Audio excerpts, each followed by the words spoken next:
It's been a while, so how about a quick repair video? This time, it's the always fun Aiwa AM-HX300, the one with customizable faceplates.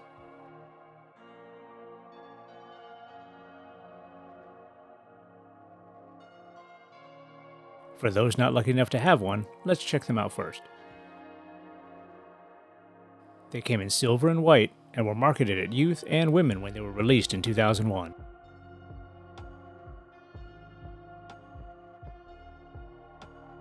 They have different inserts you can swap out depending on your mood, and you can create your own as long as they fit in the 72 by 45mm window.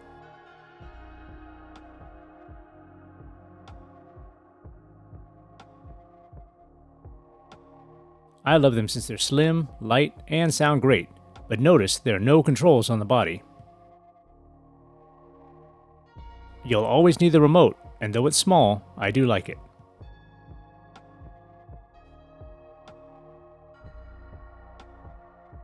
The display button is on the top right, and changes what's displayed as you'd expect.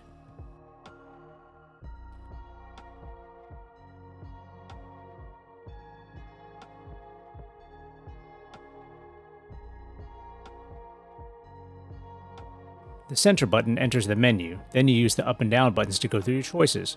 Press menu again to select your choice.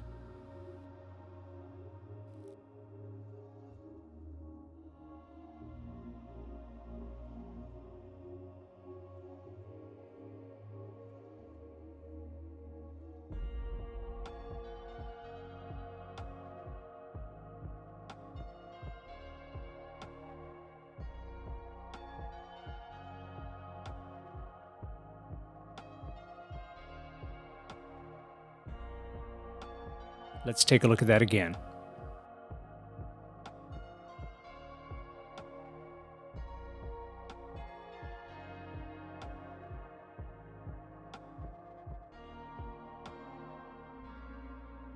Volume controls on the bottom edge,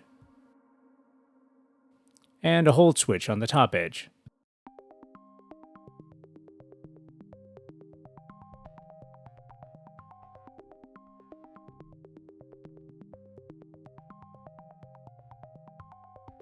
Okay, enough of that. Let's look at the interchangeable faceplates.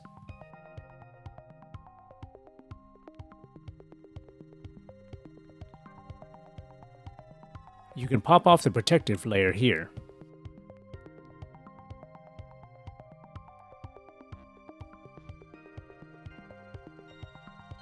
And as you can see, there are two layers, one's translucent and one with a reflective holographic design.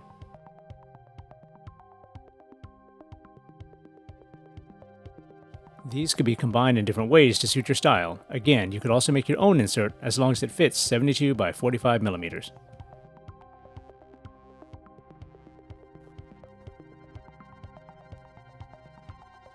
To put the cover back on, just look for the tabs, align them, then snap it in place.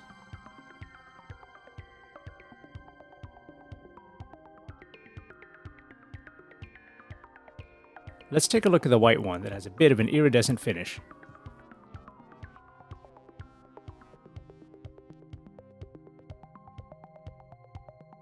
Pop off the protective cover.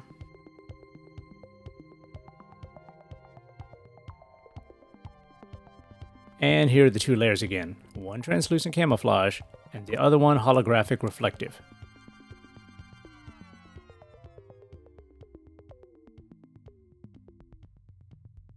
You can mix and match these any way you like.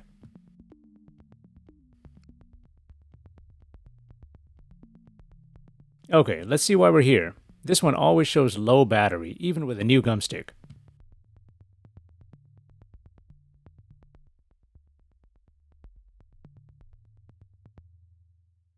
Let me show you.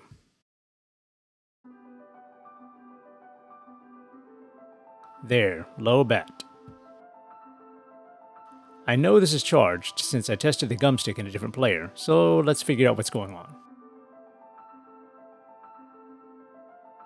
Taking these apart is easy, just a few screws and they're all the same size.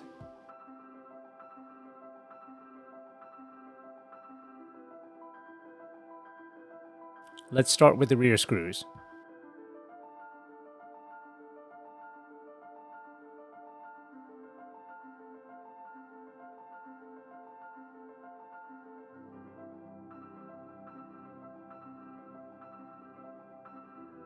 Then all along the edges.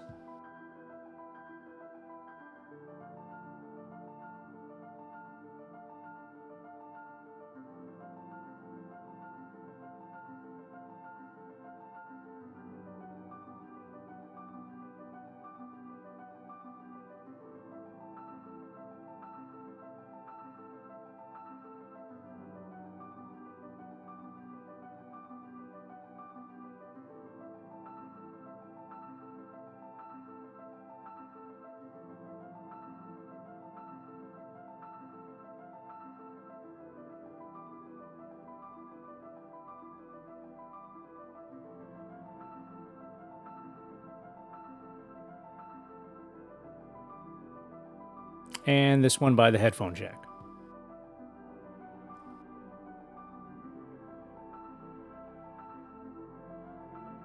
Once they're all off, we can pry gently from the battery door side to the headphone jack side.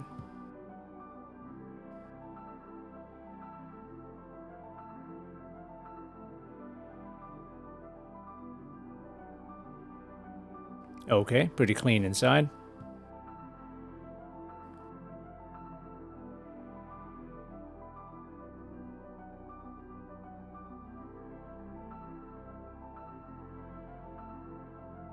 No obviously bad corrosion on the internal battery contacts.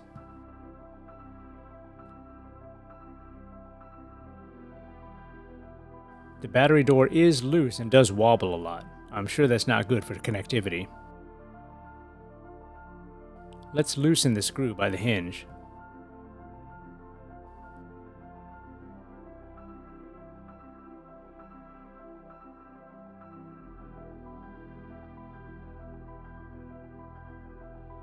The door really is loose and wobbly. That's a technical term.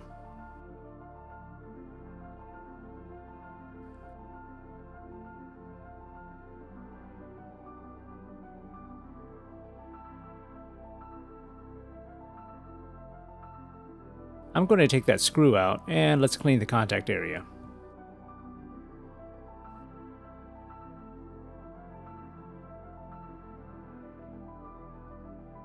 If this hinge is loose and doesn't make good electrical contact, that could possibly be the cause of the low battery message.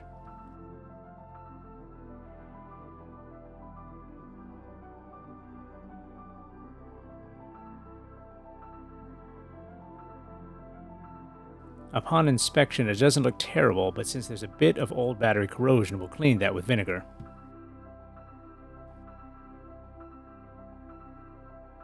Vinegar will dissolve any remaining battery corrosion that's left, and then we'll want to clean the vinegar off with isopropyl alcohol.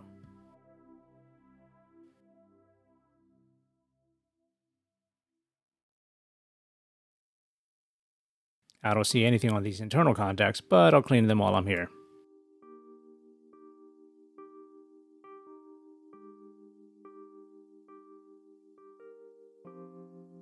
Let's clean up with isopropyl alcohol.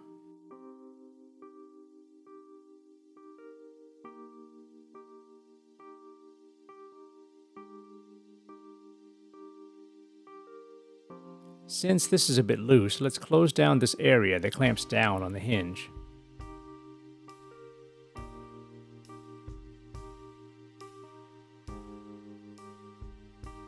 Let's go low tech and just use some pliers or clippers to gently bend the metal contact down so it makes better contact with the battery door.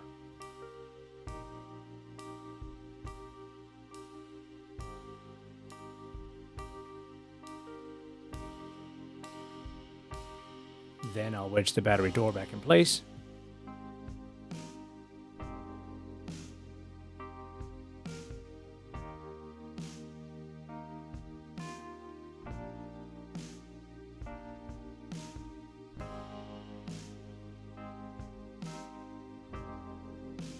Seems tighter with less wobble.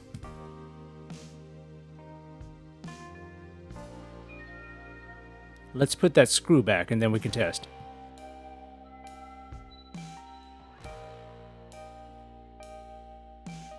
It definitely feels firmer and doesn't just flop around like before.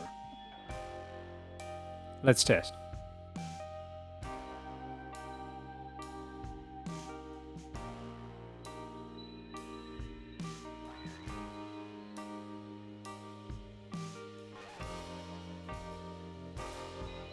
Okay, it's on. Sometimes it takes a second to figure out the battery capacity.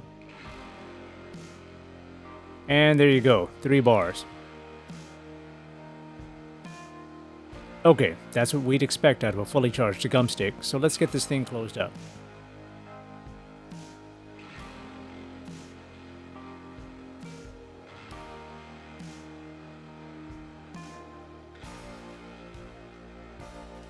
Hinge feels nice and firm.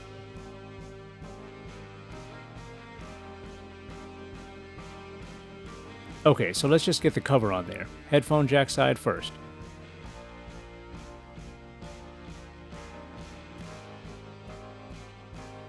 Once that's lined up, you may need to push down on those copper sidecar contacts to get the case over them.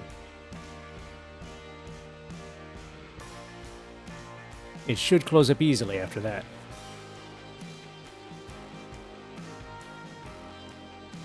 And now for the screws.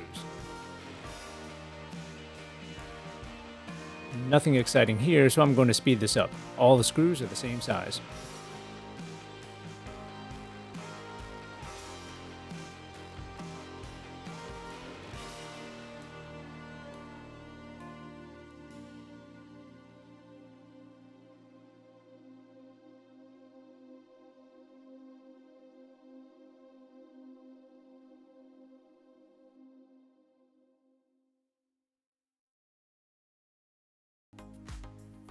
Let's test again. Gotta have the remote.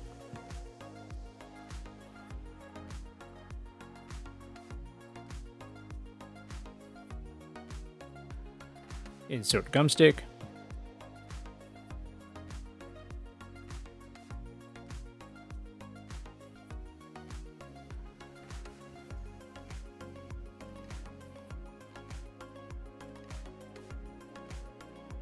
And there we go, 3 bars.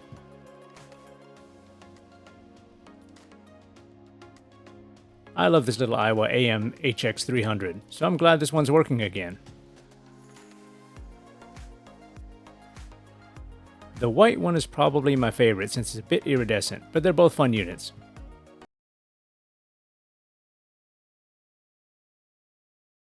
They're not super common, but if you see one with a remote, grab it.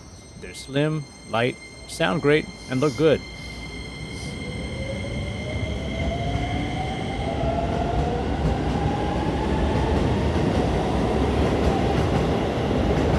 As always, thanks for watching.